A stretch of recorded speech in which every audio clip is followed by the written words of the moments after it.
Mag-house tour tayo, no? House tour.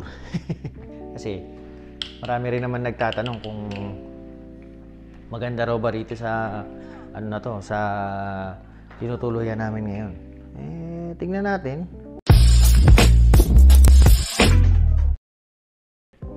Yun. Ay, another day. Nagiging daily vlog na ako. Isipin mo yan, araw-araw na ako nagpo-vlog. Nandito ako sa aking sala. Marami nagtatanong kung rent daw ba to o finance na yung tinitirahan namin ngayon. Sa ngayon, ano lang to, rent lang tong tinutuluyan namin. Kasi wala pa naman dito yung family ko. Gusto ko yung pagka bibili na ng bahay, kasama na yung aking asawa. Saka ano pa naman, hindi pa naman kami sigurado kung dito ba kami sa Brandon bibili o baka lilipat pa, ganyan. Marami pang marami pang tanong. Hindi pa namin alam. Siyempre, pagdating na nila dito, saka lang tayo mag-decide, no? Kailangan kasama lahat yan. Saka, ang gusto kong pagkwentuhan natin ngayon, kung mas okay ba yung rent o bili ng kahit ano rito. Kasi dito sa Canada, hindi lang bahay yung pwede kang mag-rent or bili, pati sasakyan. Tawag dito lease. For a certain time, siguro mga 3 years lang. Pwede mo siyang yung parang hihiramin mo lang siya sa dealership. Tapos mababa lang yung yung binabayad. Dito sa Canada, pwede kang mag-finance ng sasakyan ng 7 to 8 years. Diyan sa Pilipinas, ang alam ko 5 years lang kasi yung sasakyan namin 5 years yung maximum Tapos no down payment yun yung sasakyan namin. Ford na EcoSport. Pero kung i-compare mo siya, sabi ng mga kasama ko, ito base lang to sa mga tanong-tanong ko. Kasi isa na yun sa kailangan kong gawin, bumili ng sasakyan. Maliit lang naman daw yung difference ng finance saka ng lease, no? Tapos pati yung sa bahay dito rin parang mapag-iisip ka rin kung bibili ka ba ng bahay o magre-rent ka na lang muna. Kasi baka nga balak mong bumili pumunta pa sa ibang lugar. Yung mga ganun. Hindi ko pa hindi pa ako makapag-decide about sa yung sa dalawang bagay na yan. Kasi isa ngayon nakapokus ako dito sa tutuluyan namin. Nakalis kami dito ng 1 year. Dito kami titira ng 1 year. Gusto nyo mag-house tour tayo, no? House tour. Kasi marami rin naman nagtatanong kung maganda raw ba rito sa sa tinutuluyan namin ngayon. Tingnan natin. Ayan, mag-house tour tayo, no? Hindi naman kalakihan tong bahay na to, pero siya, medyo mas mukha siyang Canada pagka dito ka nakatira. Maganda kasi yung lugar talaga na to. Yan, merong closet pagka yung mga gamit ko wala pa. Yan ang una kong bibilin ngayon. Bibili ako ng sofa saka TV set, wala pa akong kalaman-laman talaga. Pero kumpleto na rito pagka dito ka nakatira.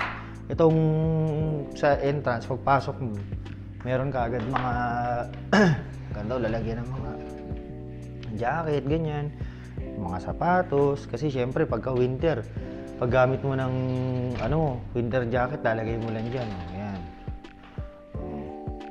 Yung ganyan. Meron siyang closet na ganyan. Tapos itong mga to, pagka nakalis ka rito, meron ng kasama, laging merong mga may mga lutuan na, may oven, may microwave, tapos merong ref na napakalaki. Yan, may ref. Yan mo laman, puro beer, di ba? Yan ang mga Tapos marami siyang mga shelves na pwede mong lagyan. May hugasin pa ako. Di ba? May mga shelves pa, ganyan. Tapos pag pumasok ka rito, bali 3 bedroom na apartment. Tapos 1.5 na CR. 1.5 kasi ganito, pakita ko sa inyo. Dalawa yung CR niya, bali. Yan. O, di ba? Meron siyang CR dito na talagang pang CR lang siya. Hindi siya yung pwedeng liguan, ganyan. Tapos nandito na rin yung may storage. Yan. Maliit lang yan pero diyan yung tambakan niya ng gamit. Tapos nandito yung isang room, parang pwedeng pantry nyo. Tapos dito namin nilalagay yung mga panlinis, ganyan. Yan. Tapos pagka umakyat ka rito,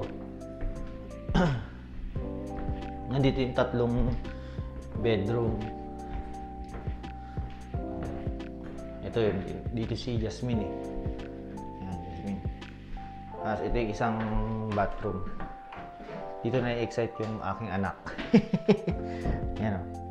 Kasi yung bathroom na to, nandito na rin yung laundry. Yan. May washer saka dryer. Tapos yan.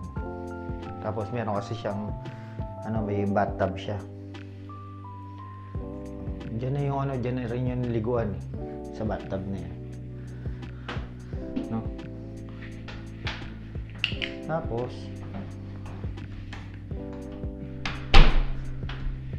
dito magro-room yung mga bata. Ginawa na rin tambakan ni Jasmine. Maluwang siya, ito single to eh. Pwede mo dalawang higaan dito. Kasya naman. Saka tapos ganyan yung view mo outside. Yan. Ito rin tayo sa labas mamaya. Maluwang naman siya. Yan. Tapos itong room na to, dito kami. Hindi ko na ipapakita sa inyo, pareho lang naman itsura. Yun, ganun yung rito, yung room na to. Ay bahay na tinutuluyan namin ngayon. Ang rent namin dito is $1,375 monthly. No? Papakita ko sa inyo sa labas. Labas tayo. Kailangan ko pa magsapatos kasi malamig.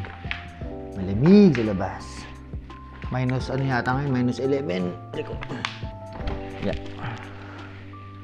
Hindi na ako nag-jacket. Yan, lamig po talaga. Oh. Ito yung labas namin. Diba? Yan. Bahay. Nandito lang sa likod yung yung lalagyan ng mga Dito walang mga masasamang loob. iniiwan lang yung bike ng mga ng mga tao rito, hindi naman nilalak. Tapos nandun yung mailbox. Ito open parking sa labas. Pwede ka mag-park na lang diyan sa labas. Pagka kunyari multiple car kayo, yan, pwede kayo mag-park diyan sa labas na yan. Iba rin tong harapan nito, parang 4 na bahay ito eh. Lamig. Mali ating decision ko. Pagka nakatira kasi dito, bali meron kayong isang parking naka-number ganyan. Kung anong number nyo, i-parking ka dyan. Yan. Limig, pasok tayo. Nakita nyo yung labas namin. Tapos tinan nyo yung salamin ko, umitim na. Kasi transition lens to eh. Lamig. So yun yung ito yung tinutuluyan namin ngayon. Kung napanood niyo yung mga unang vlog ko, dito ganito rin yung setup kasi dito dinadala yung yung mga tao ni Maple Leaf na galing Pilipinas, na pagka na-hire ni Maple Leaf galing sa agency na Staff House. 1 month lang yung free na na tuloy mo rito. Tapos yung mga succeeding months, kayo na magbabayad. Kung kunyari 3 kayo dito, hati-hati kayo. Ang problema kasi dito, medyo mahal kasi talaga to sa kunyari bago ka lang dito, medyo mahal tong lugar na to. Gusto kong pa-experience yung Canada na buhay ng aking pamilya kaya dito tayo mag-stay. No? Kaya naman, kaya. Tapos yun nga yung yung gusto kong pag-usapan natin kung kung okay lang ba na mag-rent o bumili na lang ng bahay. Dito kasi, sa totoo lang, pagka pumunta ka dun sa Nipawa, dun sa bandang sa High Life, malayo yun dito eh. Small town dun, yung Nipawa. Puro Pilipino dun. Ngayon, anong nangyari dun sa Nipawa? Sila, buy and sell ng mga bahay dun. Kaya nangyari dun sa lugar na yun, mahal yung mga bahay. Mahal yung mga bahay sa totoo lang. Nagtanong ako doon ng mga kakilala ko eh. Parang yung price nila doon, kung i-compare mo dito sa Brandon City mas mahal pa doon. Kasi nga, ang nangyari, kaya nagmahal. Kasi nagba-buy and sell yung mga Pilipino doon. Yun ang ginagawa nila. Alam mo naman mga Pilipino, madidiskarte yan eh. Makabili ka ng bahay na maliit. Na mura. Pwede mong ibenta ng mas mahal. Ganyan na nangyari dun sa Nipawa. Ano ba yun maliit lang na taon yun. Walang dun. Halos wala lahat na mga walang mga bus station, wala yung superstore, yung mga malalaking bilihan na grocery doon, walang university. Dito kasi may Brandon University, sikat din yung Brandon University, nandito yung ACC, yung school ni Jasmine, yung Assiniboine Community College. Karamihan ng mga nasa Nipawa, pumupunta pa rito pagka weekend para mag-grocery kasi pupunta sila sa Walmart, nandito yung Walmart, nandito yung Superstore. Kumpleto rito sa Brandon sa totoo lang. Ang kulang nga lang dito IKEA Nasa Winnipeg IKEA. Gusto ko mas maganda sana kung may IKEA. Hindi ko alam kung kailan kami mag-IKEA para bumili ng mga gamit. Dito sa Brandon, medyo mura pa. Ngayon iniisip namin ng misis ko, hindi ko alam kung baka magalit yun kasi ayaw niyang i-discuss tong mga to sa vlog. Gusto ko lang kasing i-share.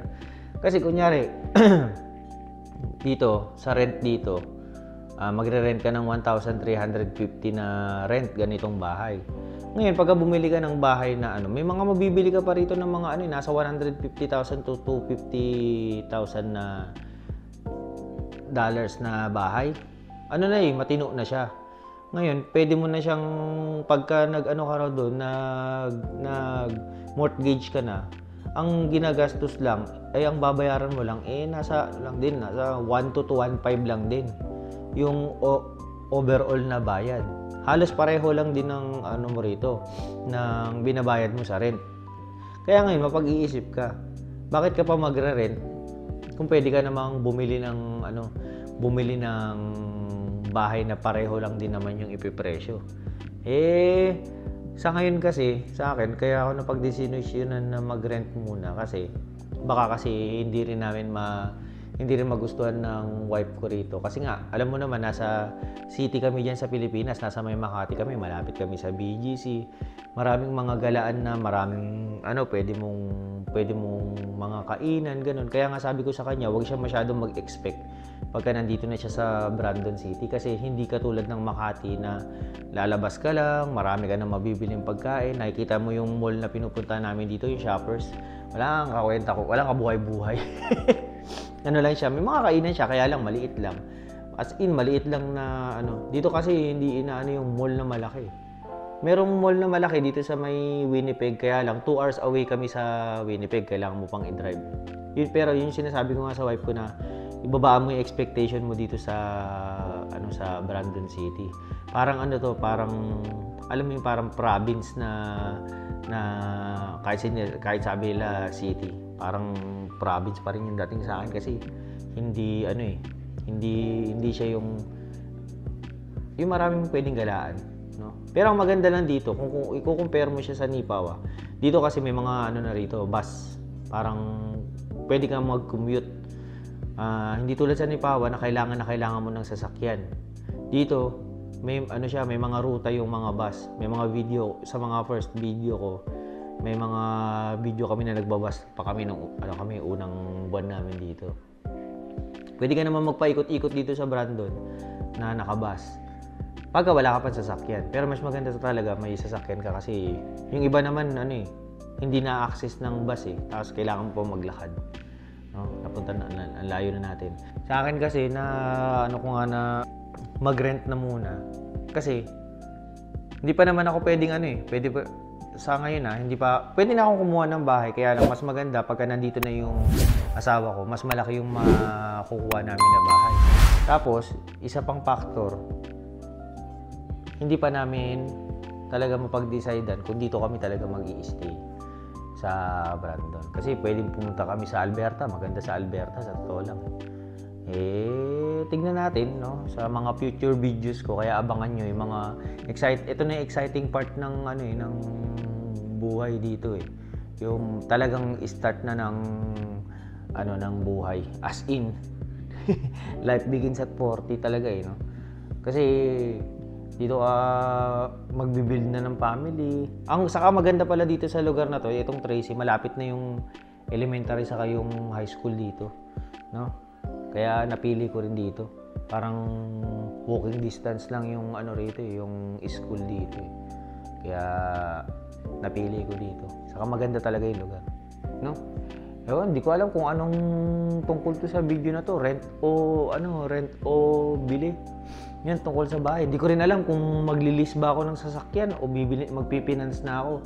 Kasi pagka bumili ka naman ng sasakyan dito, nakatied ka ng 7 to 8 years na bayarin. Kaya iniisip ko rin kung magli-lease lang ako. Kasi pagka lease, pwede mo raw gawin na 2 to 3 years lang. Kasi gusto ko nga i-discuss sa next video ko yung kung kunyari permanent resident ka na, pwede ka na ba kagad lumipat na walang magiging problema sa iyong citizenship or pag-renew ng PR. Abangan nyo yan. Di-discuss ko bukas kung hindi pa rin ako overtime. Yun lang. Medyo sali-saliwa tong diniscuss ko na to. Kasi ako on the fly lang ako pagka may naisip lang ako na gustong i-discuss, yun na i-discuss ko. Kaya kung ano-ano lang sinasabi ko, no. Pasensya na sa mga viewers ko. Saka pinakita ko lang sa inyo yung tinutuluyan namin ngayon, no? Maganda ba o hindi? Okay ba o ano? Comment nyo. Sige na, like, share, subscribe yung mga girl. Alam nyo yun. Paalam.